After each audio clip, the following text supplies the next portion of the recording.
Welcome to the deep dive. Great to be here. So today we're taking a closer look at AI tools specifically for teachers. Yeah, based on that AI starter kit piece from Tech and Learning, right? It's a Hmm. pretty useful summary. Exactly. It gives a really good overview, actually. Covers a whole range of things: platforms, assessment tools, chatbots, you name it. All the way through to detection, image generators, planning aids, quite a list. It is. So our mission, kind of, is to give you a quick tour of these main categories, a shortcut maybe to understanding what's out there right now in AI for education. That's good. A way to get a handle on the landscape without, getting totally overwhelmed by every single tool. Right. So where should we start? How about the all-purpose education platforms? Okay, yeah. The article mentions these as sort of central hubs, doesn't it? It does. Things like School AI for personalized learning, Magic School helping across different teaching areas. Uh-huh. And Brisk, that one's more curriculum focused. Yeah, an AI assistant for that. Then you've got Colleague AI with like interactive bot buddies. Bot Buddies, interesting. And teachable machine that sounds more hands-on for students. Exactly, learning about AI by doing. It seems district leaders are eyeing these kinds of platforms too for wider integration. Hmm. It makes sense, doesn't it? The idea of having one place, one platform for a lot of this AI support instead of juggling lots of different tools. Yeah, streamlining workflow seems to be the big promise there. Definitely. Okay, so moving on, what about assessments, assignments, and feedback? That's always a huge chunk of a teacher's time. Oh, absolutely. And AI is definitely making inroads here. There's AI Trust, that's a browser extension, helps with academic honesty, apparently. Okay. And things like Class Companion, Yeah, using GPT-4 for feedback. right.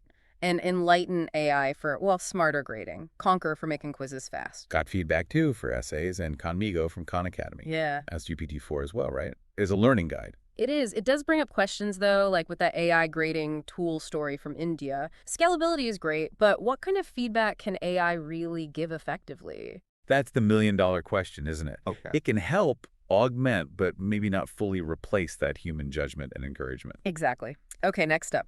Chatbots. These are everywhere now. They really are. What stood out in the article? Well, Perusal for social annotation, which is interesting. Gemini for lesson planning, though maybe not as good as dedicated tools sometimes. Uh-huh. And Google's Learn LM as an AI tutor. And of course, ChatGPT, voice mode, study schedules, plugins. It's trying to be a lot of things. Sure. Plus Claude AI for research and grading, DebunkBot for misinformation, even Character.ai for interacting with, well, characters. Yeah, a real mix of uses, from practical help to, I guess, more novel interactions. It opens up possibilities, but also, raises questions about reliability and maybe relying on them too much. Good point. Which leads sort of naturally to detection. How do we spot AI writing? Ah, yes. The big concern for many educators, the article mentioned some resources. It did.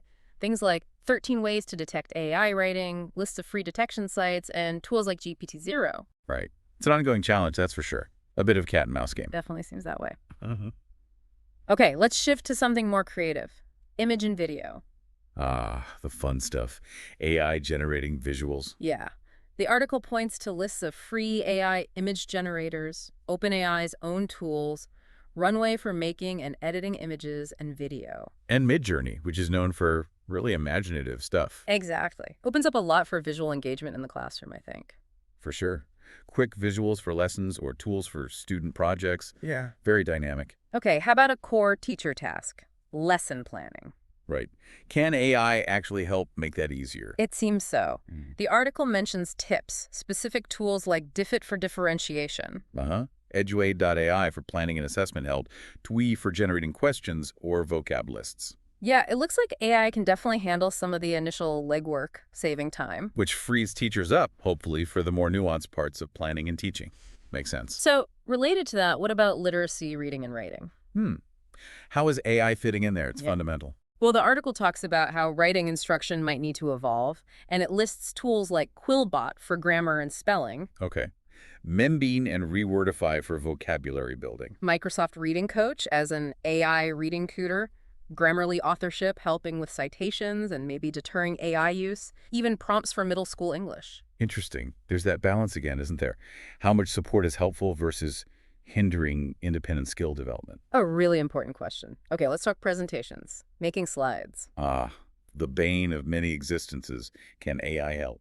Looks like it. Tools like Almanac for making decks, presentations.ai for doing it quickly, SlidesGo with AI-powered templates, Slides GPT. So potentially less time spent fiddling with formatting and more on the actual content. That would be nice. Definitely. Which brings us to overall productivity. This seems like a huge area. Yeah, the article really listed a lot here, didn't it? Beyond just ChatGPT. It did. Things like GM Tech for accessing multiple AI models, examples of professors using it for recommendations or making quizzes. Uh-huh. Even AI for mail merge. And those integrated tools like Microsoft Copilot, Duet AI for Google Workspace. Right, Google Docs Help Me Write feature, Hmm. and big platforms like Magic School AI with like dozens of tools apparently.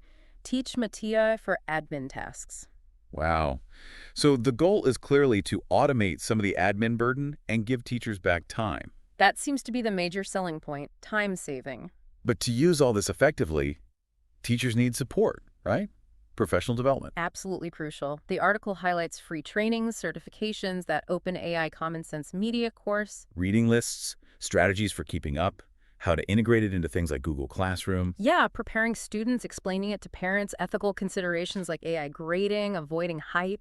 It's a lot for educators to navigate. It really is. Ongoing learning is key. Okay, nearly there. Search engines and research. How's AI changing that? Making it faster, it seems. Tools like Poe AI bringing different AIs together, DeepSeek as a reasoning model. Google Scholar's outline tool, consensus for finding research for lessons, Elicit for exploring literature. Google's NotebookLM, using your own sources, Perplexity AI for conversational search, Storm AI for making quick summaries. It's like research on steroids. Hmm.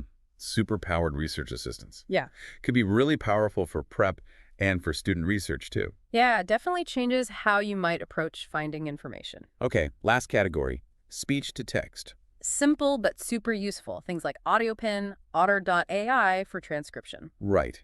Great for accessibility, notes, converting lectures or discussions. A practical time saver. Definitely. So we've covered a lot of ground there across all those categories from the article. We have. It really paints a picture of just how broadly AI is starting to permeate education. So many different types of tools. Yeah, it's not just one thing, is it? It's touching assessments, planning, creativity, productivity, pretty much everything. This overview gives, I think, a pretty solid starting point for understanding that landscape.